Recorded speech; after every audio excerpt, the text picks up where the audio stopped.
friends, Game of Thrones Season 8 here, and today I want to show you guys this YouTube channel I found the other day. So I was browsing my Facebook the other day and I saw one of my friends share this screenshot. It reads, "Wonder what's happening over in Conservative Furry Youtube." So I went onto this guy Kothism's YouTube channel and oh boy did I find something special. I would compare Kothism to a modern day Aristotle, you know, a modern day Plato, a modern day Jaden Smith. His channel description reads, "Analyzing ideas, perspectives, and societal norms from a practical and morally relativistic standpoint." What I really love about Kothism is that he really exemplifies the duality of man. Can you be happy as a nihilist? Overwatch is gay. What a memory is made of? Why we should bring back child labor. And let's not forget about the age-old philosophical question that stumped even Socrates himself. How to fuck a dragon. Strap in your seatbelts, boys and girls, because we're in for a ride today. Join me as I deep dive headfirst into the world of Kothism. Today, I'm going to be going over the top 10 reasons why you should fuck a dragon. Wait, what? Top 10 reasons to fuck a dragon? Kothism, you clickbaiting bastard, you. I already had my reasons before clicking on this video. I just need to know how. So the number one question I get asked when I tell people about my dragon lust, which I often do, is how do you fuck a dragon? Well, that's simple. By being a dragon yourself. Well, shit. Looks like I'm shit out of luck, because last time I checked, I'm not a fucking dragon. Just a stupid, puny, disgusting human being, unable to copulate with my dragon overlords. When I was younger, I was raised super Christian, and I took things super literally. Basically, I thought sex was bad. I thought having sex with someone was one of the worst things you could do. Ah yes, you see, in the world of Christianity, on a scale of how bad something is, down here you have stealing candy from a baby, up here you have murder, and all the way up in the fucking sky you have having consensual sex with another human being. It's also up there with believing in evolution and that the earth is older than 6,000 years old. I mean, which would you rather believe? Science with their fancy smancy carbon dating? Oh, look at me, I'm a scientist. All my work is peer-reviewed and scientifically factual. Or the Holy Bible. I know which side I'm on. But trying to quell my inner boner didn't work. It just popped up elsewhere. I had a boner of the mind. Ooh, a boner of the mind. That's something I get when I watch an episode of Rick and Morty. I mean, only a true intellectual such as myself is able to understand the sheer scientific nuance in that show. I think that one of the reasons people get kind of squicked out by the dragon fetish is because they think of a dragon as an animal. But at least in high fantasy settings, they aren't really seen like that. You can think of a dragon as sort of like a really powerful human who's transformed their body into a superior form. The whole point of dragons is that they're just better than people. They're stronger, bigger, armored. They usually have some kind of inherent and powerful breath weapon. They usually have an inherent, powerful breath weapon. That sounds like something a lot of people at my local Smash tournament have. The other thing is I've always just kind of been a loner. I've always been kind of shunned, mostly for doing shit like publicly talking about wanting to fuck dragons. Normies, am I right? Everyone's cool and they're talking about how much they want to fuck Jennifer Lawrence, but when I come around talking about that sweet dragon pussy, they look at me as if I'm the weirdo. There are beauty standards when it comes to dragons too. These are the common traits that you see in a lot of dragon art. There is a proper way to draw a dragon. Even if you aren't the kind of person to look at drawings of dragons all the time, you still probably know the difference between an ugly dragon and a beautiful one. Hey, man, that's fucked up. I am sick and tired of people like you setting impossible beauty standards for the dragon community. Alright? That's enough. That first dragon is just as beautiful as the second one. I think a lot of dragon beauty standards come from Todd Lockwood drawings. He's one of the world's best dragon artists. So even in the professional fantasy artist world, there are standards for dragon beauty. And when you look at this kind of art all the time, you develop an eye for especially attractive dragons. Is Rayquaza a beautiful dragon? Like, not even joking, I'm actually just curious. What about Dragon Knight? Is Dragon Knight beautiful? What about a Lowland Executor? Now that's a beautiful dragon if I ever seen one. A Lowland Executor, also known as the Kim Kardashian of the dragon world. I mean, the idea of dragons having sex isn't something new. It's talked about in fantasy novels. I remember a story where a guy falls in love with a dragon who's transformed herself into a woman, and then he finds out that he's been banging a dragon and that's a crisis for him for some reason. How is that a crisis, dude? Your girlfriend is a dragon. How do I even spell it out to you, dude? That is a gift. You'd take over the whole world, dude. You'd be like Bonnie and Clyde, only 1,000,000 times cooler. Wait, if dragons can transform to people, does that mean there are secret dragon people walking among us? Does that mean Alex Jones was right about Hillary Clinton? That's Hillary. Oh God, I gotta do something! 911. Hillary Clinton is a fucking dragon! Hello? And I feel like dragon porn is some of the least potentially dangerous porn to look at.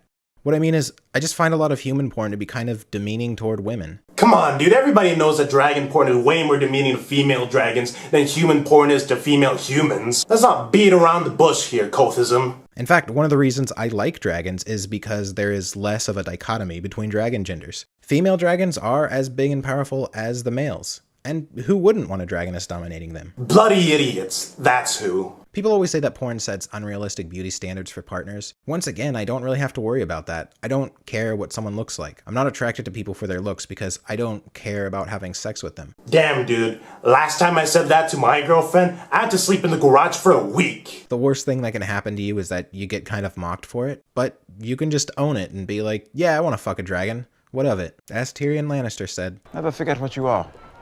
The rest of the world will not. Wear it like armor, and it can never be used to hurt you. Oh shit. Shit, dude, that Game of Thrones clip really hit me hard, man. Fucking season 8, man. Wait a minute, that's it? What the hell, man? Not only did I not learn how to actually fuck a dragon, you also didn't give me your top 10 reasons why I should, like you said you would in the beginning of your video. I trusted you, Kothism.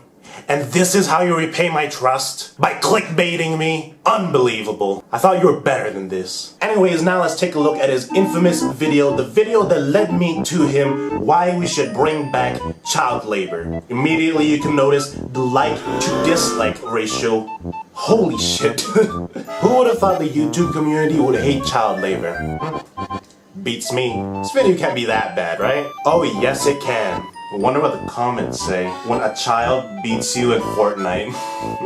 Bro, you just posted cringe! You're going to lose subscribers!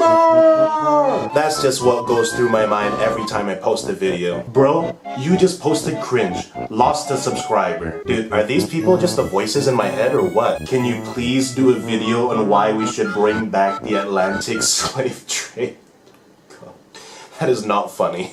I shouldn't be laughing at this. Now you're speaking like a true Soviet. Let's bring back Gulag too. Next video, why children should be disciplined with the electric chair. Holy shit, dude. I haven't even watched the video and the comment section is already 1,000,000 times better than the video. I kinda don't want to watch the video and just keep reading comments, but I have to watch this. For the sake of journalism? I don't know. Why am I doing this? I know it's an unpopular opinion, but hear me out on this one. Our society would benefit enormously from bringing back child labor. If you don't know what that is, during the Industrial Revolution, many manual labor jobs were replaced by machines. Those jobs didn't require heavy lifting, and the machines were simple enough to operate even by children. Children typically were cheaper to hire, so doing so became common practice. Now, due to some constitutional thing, child labor was outlawed in the 1930s, and I think this is what really started America on its downward spiral. Ah yes, the ban of child labor in America. What a short-sighted decision that was. It became cheaper for companies to manufacture their products in other countries where child labor was still cheap and legal, which is what we still do today. If we were to bring child labor back to the United States, companies would be able to afford making things here instead. Why should Chinese children be profiting off of us when we could just hire American children to do the same thing? That's because no Chinese child is profiting from child labor in China. Like, isn't that the whole point of hiring children? So that you don't have to pay them as much or at all? Isn't that just slavery? Not only would it give them jobs, but it would lower prices of various goods for us and increase our nation's GDP. About 23% of the population of the US is under 18. That's a huge untapped workforce. People raise the argument, what about school? Well, we already know our education system is broken. 37% of Americans are functionally illiterate, so why even bother wasting 12 years of people's lives? Instead, get them started working. Is this dude being serious right now? Yes, why educate the children, invest in their future, when you can just turn them into mindless slaves so that we can have cheaper iPhones? I mean, am I the only one seeing it here? By the time they're adults, they'll be masters in their craft. Not only will a nation save millions on education, but the government will be actually making money through taxes. So you're saying that we should cut the education budget and allocate that money towards, let's say, paying off the national debt? Yeah, so how about it? So let's just stop educating kids, make them work in factories, and then we'll have no national debt. That's all fine and dandy and all, except for the fact that we're going to be left with a generation of literally nothing but factory workers. Not going to have any doctors, not going to have any businessmen, we're not going to have any engineers. So you're going to have a generation of people who only have one skill that's only applicable to one job. What happens when you run out of jobs? Like, ignoring the slavery aspect of child labor, what he's trying to suggest is such a temporary bandage solution, if you can even call it that. It's an economic solution that doesn't even fix the very thing it was out there to solve. Like,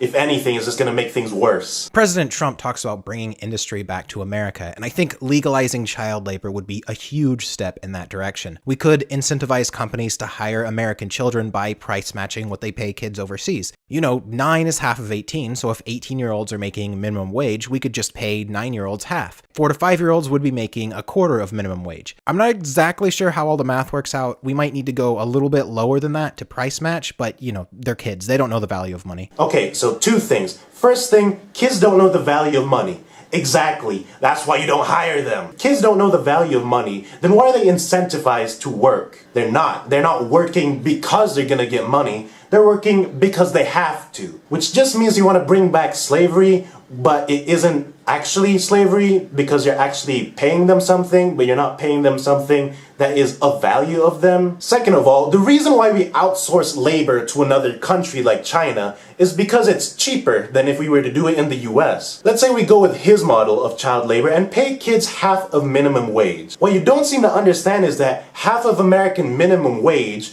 is still a shit ton more than what adults make in factories back in China. No matter how low you want to pay child laborers in America, China's just going to keep lowering it lower and lower and lower. That's the whole point of outsourcing labor, is that other countries will do it for cheaper. And it's always going to be cheaper in other countries. We could also come at this from the perspective that it would lower crime, specifically gang activity. It's estimated that about 2% of kids nationwide, that's about 1.5 million kids, are involved with gangs. If we could employ those kids instead, we could reduce those numbers significantly. I think this would be especially effective because a lot of those kids join gangs out of necessity. They come from poor families. So if we give them jobs, not only does it give them something to do, but it also increases household income. I remember when I was a kid and I joined a gang because it was something to do. No, but seriously, dude, if you wanted to reduce crime, I don't think child labor is the way to go. If you wanted to decrease crime while at the same time increasing household income, then surely you can just create more jobs for adults, right? Oh wait, but that's the problem. We can't.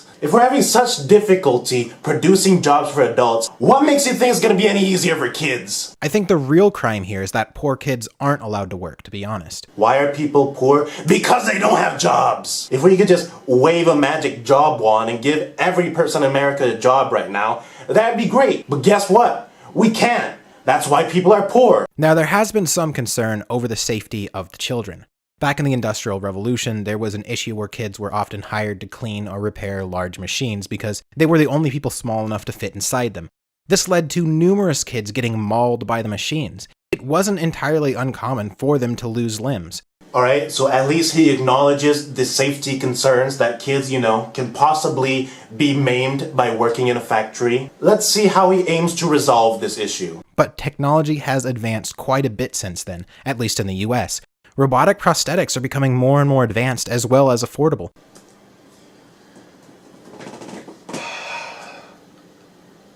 Robot prosthetics, that's your solution to kids getting maimed in a factory? Is robot arms?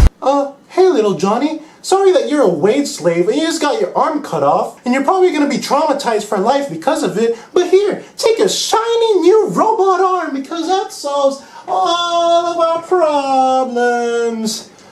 I'm done with this fucking video. Holy shit, dude. He made a change.org petition urging President Donald Trump to bring back child labor in the United States. It got banned.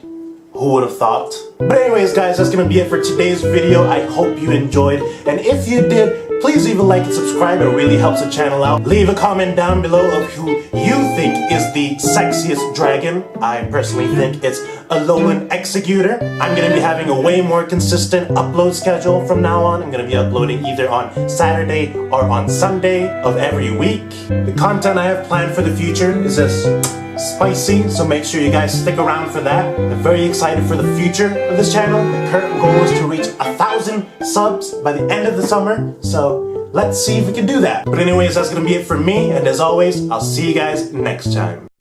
And our next act is confident he'll impress the judges too. Oh, hello. Hi. How are you? I'm fine, thank you very much. Good. What's your name, sir?